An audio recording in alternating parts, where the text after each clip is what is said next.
Salut à tous, ravi de vous retrouver sur Direct Course, réunion de gala en ce dimanche 23 juin sur l'hippodrome de Saint-Cloud avec en point d'orgue le Grand Prix de Saint-Cloud. Comme vous le savez, il s'agit d'un groupe 1 disputé sur 2400 mètres. Nous retrouvons au départ le 502 Cyrus des Aigles, un Cyrus des Aigles qu'on connaît bien.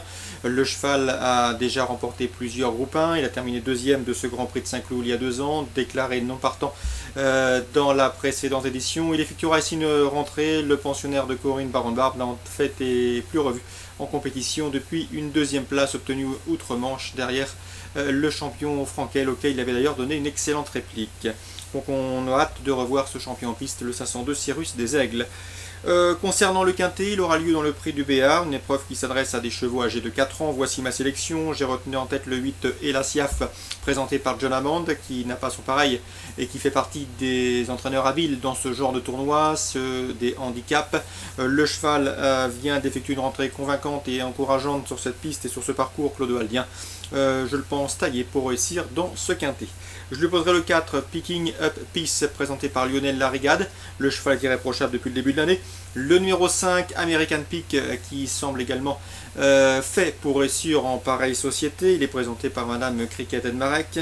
Le numéro 14, Dictina, une pouliche qui dépend d'une écurie en forme, celle d'Henri Alexmental. Le 15, Mirandola, qui est confirmé à ce niveau de compétition et qui était jugé digne de participer à une épreuve de Listed Race à l'âge de 3 ans. Le numéro 16, Zahi, que je trouve bien placé dans le bas du tableau, d'autant que le cheval a effectué une bonne course de rentrée à Compiègne où il s'est classé 4e. Le 3, Tolka, présenté par Stéphane Vattel. Le cheval est en forme, il vient de s'imposer sur l'hippodrome d'Argentan le mois dernier. Et le numéro 2, Cabido Shop, qui n'a plus de marge de manœuvre au poids, mais jugé sur son succès obtenu dans un quintet à Lyon-Paris, il ne saurait être sous-estimé. 8, 4, 5, 14, 15, 16, 3 et 2. En réunion 2 à Dax, j'ai ciblé 2 courses. Dans la 4e, le 401 Dada Zara, qui vient de s'imposer à Paris le 7 juin. Mais attention, 410 Deco Bax, qui est une pouliche en progrès, qui vient d'ailleurs de terminer dans son sillage, battu de peu ce jour-là. Je pense qu'une revanche est possible. 410 Deco Bax, 401 Dada Zara. Dans la 7e, je vous conseille 3 chevaux. Le 706 Gotrun, bon deuxième pour sa rentrée, il ne devrait plus tarder à s'imposer. Le 708 Enigma Intima, qui reste sur une bonne 4e place sur l'hippodrome de Chantilly, c'était fin avril.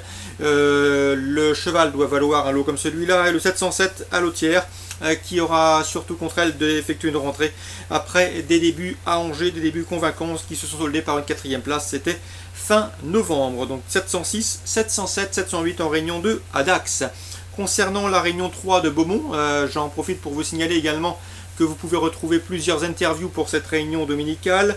Une pour l'hippodrome de Saint-Cloud, une également pour l'hippodrome de Dax où j'ai pu m'entretenir avec Patrice Châtelain qui aura plusieurs partants.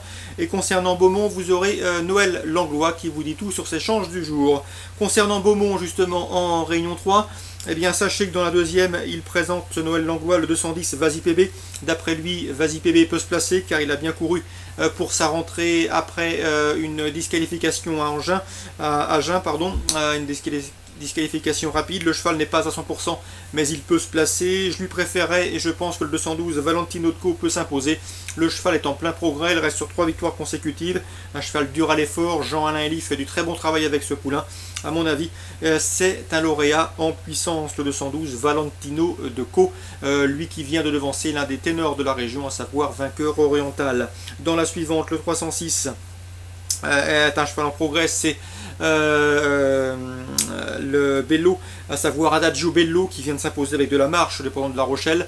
À mon avis, il peut parfaitement remettre le couvert. Le 306 que je jouerai également, que je vous conseille de jouer en jeu simple gagnant placé. Le 403 dans cette réunion, c'est Ruby de la Porte. D'après son entraîneur Noël Langlois, le cheval n'a pas de marge de manœuvre en semblable société, il est barré pour les plus jeunes, mais c'est un cheval qui répète toutes ses courses, il est régulier, il est maniable, il va courir caché et une nouvelle fois il va faire sa course. Je pense qu'à ce petit jeu-là, il peut terminer sur le podium, donc candidat aux places, le 403 Ruby de la Porte. On termine avec la 5e.